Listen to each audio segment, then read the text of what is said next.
So today we're going to start off with this prompt right here, the opener. What does it mean to be American? So go ahead and reflect on this, not just simply hey, who an American is, but the qualities of being American, things that we value, ideas, and other key um, instances in regards to what an American is. And for that, it allows you to think about our key theme today and in regards to what it means to be Egyptian. Okay, so we're going to focus on Egyptian history, particularly the post-colonial era of what it might mean to be Egyptian, and particularly with the notion of creating a new state and a new country. Okay. And so our focus, we're going to examine the history of Egypt from the ancient to the modern times in order to answer the key question here, because of the rich and diverse history of Egypt. What we want to be able to do is determine what qualities make a modern post-colonial Egyptian state. So after Egypt is free from imperialism, what identity should it take on? And so what you're going to do in this task is to go ahead and open up the document that's provided and go to part one where it says the background content and the background notes. And what you're going to do is to elaborate on the presentation. So whatever is written down on screen is what you see here in the PowerPoint and in this Google Doc. Your job is to add into these items based on what you hear. So let's go ahead and begin on this here. So we go back to Egypt, and it goes all the way back to the ancient past, whereby the kingdoms that were created by some of the early kings in this river valley civilization, one of the first instances whereby humans actually settle down, they figure out farming and agriculture, and they start to grow cereal crops like grain and wheat. And then from there, humankind, instead of being hunter-gatherers, will settle into communities for the first time. And with that comes real complex civilization, including a government that is ruled by a king. And so the agriculture that's produced means that you now have sedentary cities and civilizations that will allow for humans to build more than just simply farms and basic settlements, but religious monuments, government buildings, a creation of professional armies, and not only that, but a religion as well. Now, in the ancient past, most people and most communities have sort of their local gods. But what that means is that for the first time, you have gods that of one community that become gods of an entire larger community, a kingdom and an empire. And so when these god kings, the pharaohs, as they're ruling over this vast region in Egypt, they're able to gather people together, whether by force or by religious motivation, and to create these giant monumental buildings like the tombs that will become the pyramids. Not only that, but these civilizations are able to communicate initially through economic exchange and trade, but one of the first ones is Egyptian hieroglyphics, where we're able to decipher it through the Rosetta Stone. But one of the early instances of this communication, that's not just for the time period, but it gives us an idea of the civilization at hand, because we're able to read what they were able to write down. There's historical documented records as a result of this here. Now, ancient Egypt lasts for hundreds, if not thousands of years long. But what we're going to see is that Egypt isn't just simply Egyptian. It is a diverse culture and a diverse region as well. And so this begins with Alexander the Great and his conquest of Egypt. And what that brought is a fusion of not just Egyptian peoples, but also Greek, where Alexander's from, and also Persian, area in the east that was conquered by Alexander the Great. And all that, you have the fusion of cultures, particularly in the city of Alexandria as well. One of the most famous queens of Egypt is Cleopatra, who's actually a Greek queen. Didn't speak Egyptian at all. She spoke Greek. And so she was, in a lot of ways, the last queen of the Alexandrian line.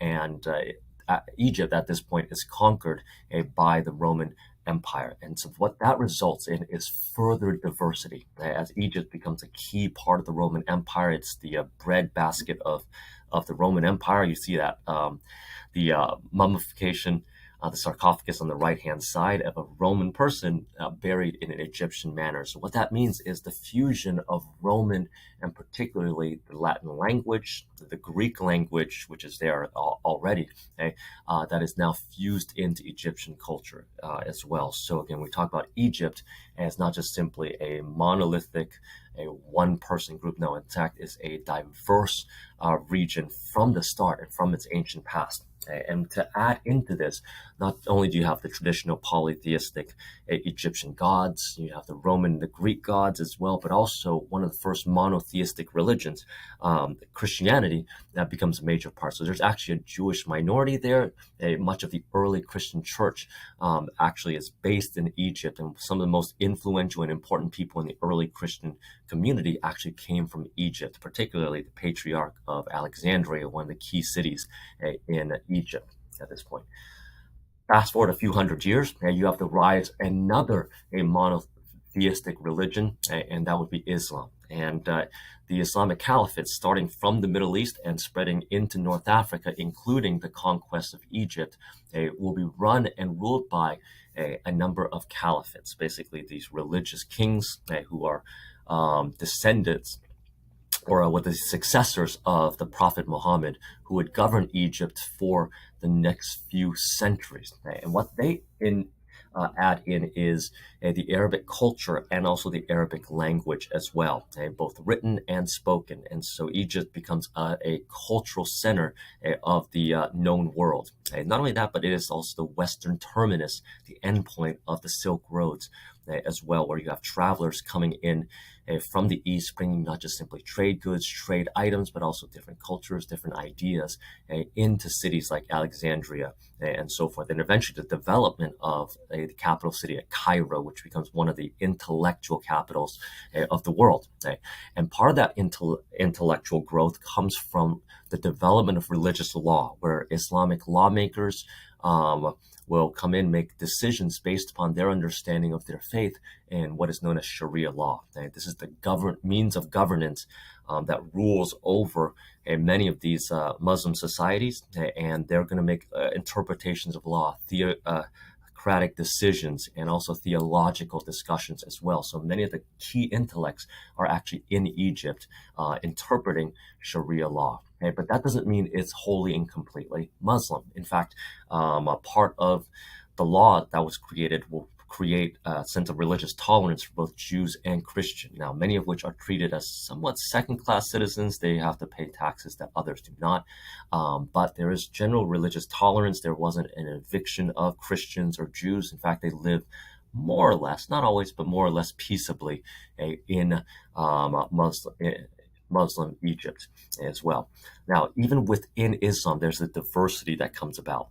So the second largest branch of Islam, Shiism, the Shiites sent missionaries into Egypt. And not only that, but one of the ruling classes that eventually will conquer Egypt, known as the Fatimids, will rule for a short amount of time. So whereas the majority are Sunni Muslims, the Shiites also are there as well, as they were able to rule for a short amount of time. You add in further cultural diversity as a number of Turkic nomads from Central Asia will eventually conquer Egypt and set up a kingdom there. And one of these Turkic groups will rule for several centuries. And this is one empire that we studied, the Ottomans. So the Ottomans, from their base in Anatolia, will conquer Egypt. And Egypt will become one of the richest provinces of the Ottoman Empire up until the 19th century, when it becomes a little bit more independent. And that's when we start to study the Ottoman Empire and Egypt as well. Egypt itself, one of the provinces of the Ottoman Empire, is going to get conquered either by foreigners or it's going to be controlled autonomously by a number of Ottoman bureaucrats. And so it's going to operate independently from the Ottoman Empire throughout the 18th and 19th century. One of these instances was when Napoleon, trying to eliminate the presence of the British in Egypt, invaded Egypt. And with him, he brought not only soldiers, but also researchers, archaeologists. And so a lot of the artifacts that we see in regards to Egypt actually they occurred because of the the French, bringing in archaeologists and other researchers in and taking a lot of the ancient Egyptian artifacts and bringing them to Paris and to museums like the Louvre and others as well. Now the British will do this as well. Okay? Napoleon is defeated, and then there is a regional movement under the leadership of Muhammad Ali, an Ottoman bureaucrat who, in a lot of ways, tries to modernize and industrialize Ottoman Egypt as best as possible. So what he would do is he would utilize the wealth that came from growing cotton, and he would use that wealth to try to generate a cotton and cloth producing factory so that they can compete against the British in the mid 19th century. And he's able to modernize the military, and not only that, but even to threaten the Ottoman Empire by expanding his control over Egypt over time. And so this became an era of sort of modernization of Egypt. But Muhammad Ali failed in doing so. And by the late 19th century, as the Ottoman Empire is reducing in strength and power, the British and the French come into play. And so particularly their investors are aiming to use the geographic location of Egypt, being right in between the Mediterranean Sea and the Red Sea, to create transit between the Atlantic Ocean and the Indian Ocean. And what they're able to do is to create the Suez Canal. That will link Egypt to East Asia by cutting down the travel quite a bit. But what that means is that both the French and the British are now constantly involved in Egypt at this point. And so particularly Great Britain, which in their need to connect with India, and not only that, but to purchase cotton for its factories, meant that it is investing more, and it is bringing more and more people into Egypt as a result of this here. And because it's also the pathway to India, the crown jewel of the British Empire, Britain becomes much more involved in Egypt. And a financial crisis in the late 19th century meant that British governors, in order to try to deal with that debt that exists in Egypt, will start to take control over the local governance in Egypt. And as a result, more and more British bureaucrats are coming in. And next thing you know, Egypt becomes not only an ally of Great Britain, but it's in a lot of ways controlled by Great Britain in quite a bit. That leads us to the 20th century. And by the 20th century, Egypt is a British protectorate, whereby Britain is overseeing the finances and a number of internal affairs. Now, there is a nominal ruler, an Egyptian Khedive, basically a viceroy who supposedly represents the Egyptians, or they represent the Ottoman Empire. But the reality is it's Britain in control of some of the major pieces in Egypt. And that's going to lead to a move for independence. And after the First World War, when the Ottoman Empire collapses, there's now the question, is Egypt going to be free? And in a sense, it was free. Egypt becomes a monarchy under the leadership of King Fuad and later on his son, King Farouk. These are religious kings, and taking on the traditional Muslim title of Sultan, who in the end are basically English puppets. They're going to act to support British policies and support what Great Britain is doing, British businesses, and so forth here. And so you have these kings that are in charge of Egypt, and they're in a lot of ways weapons or tools of the British Empire as a whole.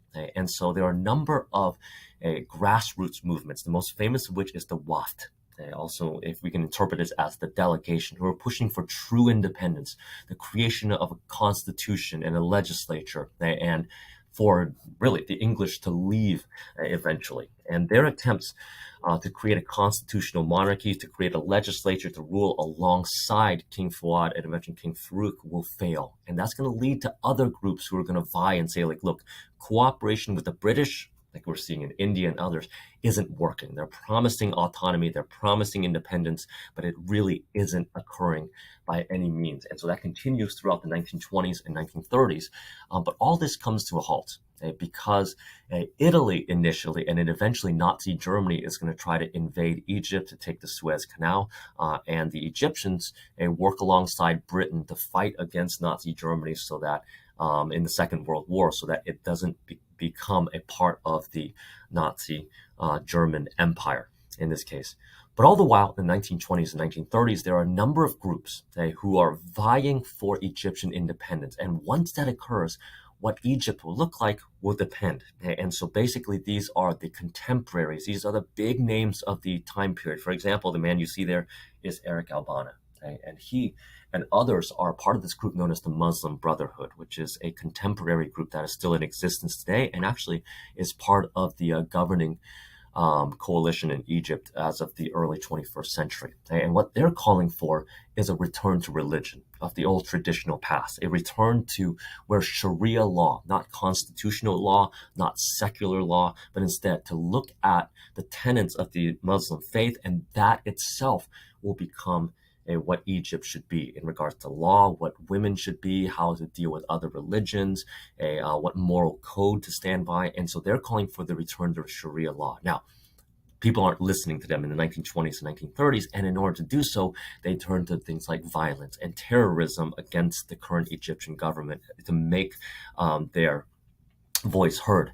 And so for them, they have the reputation of using violence and terror in this case here, though they do have a legitimate a branch of government in this case here. But again, this is part of the historical legacy of the Muslim Brotherhood. And there are other visions of what Egypt could become. Many saw Egypt as sort of this rising star, that they could create a unified Arabic state. So using that ethnic and linguistic identity to be able to unify not just Egypt, but all of North Africa and the Middle East under one governance. This is what we call pan-Arabism. Across national boundaries, you have this single identity that might either create one state or coalition together. And this coalition, like we talked about in our previous activity, tried to end the new state of Israel, the new Jewish state that came from massive Jewish immigration into this area that is predominantly populated by Arab Palestinians in this case here. And so in order to eliminate this new Jewish state, Egypt and other states like Syria and Lebanon invaded Israel in the 1948 war and was ultimately defeated. But again, this is part of that pan-Arabic vision that occurred.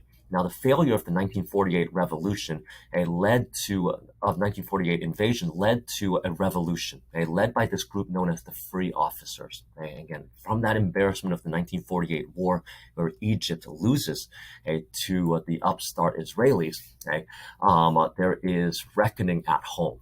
And so led by a number of officers, particularly the man you see in the bottom left there, a man by the name of Gamal Abdel Nasser, one of these free officers,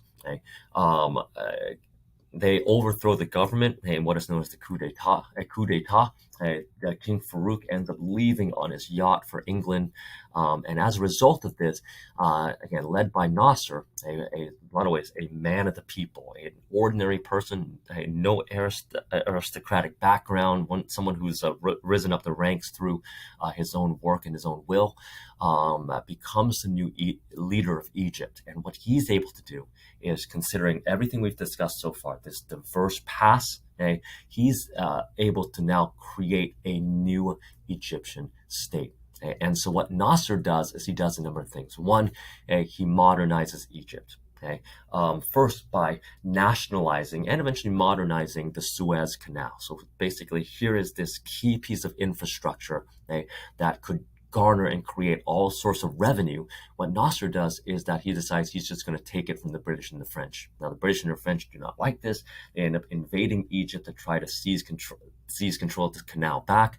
The war goes back and forth before international diplomacy comes into play, where the Suez is granted to Egypt in this case here. And so this was a huge move for Egypt, not just for independence, but also independence from a British and French control over this key part of their country. What he also wants to do in terms of the modernization process is to electrify the rural countryside. Again, Egypt itself has a little bit of industry, but is an agricultural society. And part of the development and modernization process is you need electricity. And so what that means is the building of a huge dam that will dam up the Nile River, the Aswan Dam. And in doing so, because of sort of the place of the United States in some ways limiting the influence of the British after that conflict, the Nasser turns to the Soviet Union in this case, and it's Soviet funding that helps them to build the Aswan Dam. But it doesn't mean that Egypt is part of the Soviet sphere. He's going to play both sides as best as possible, okay?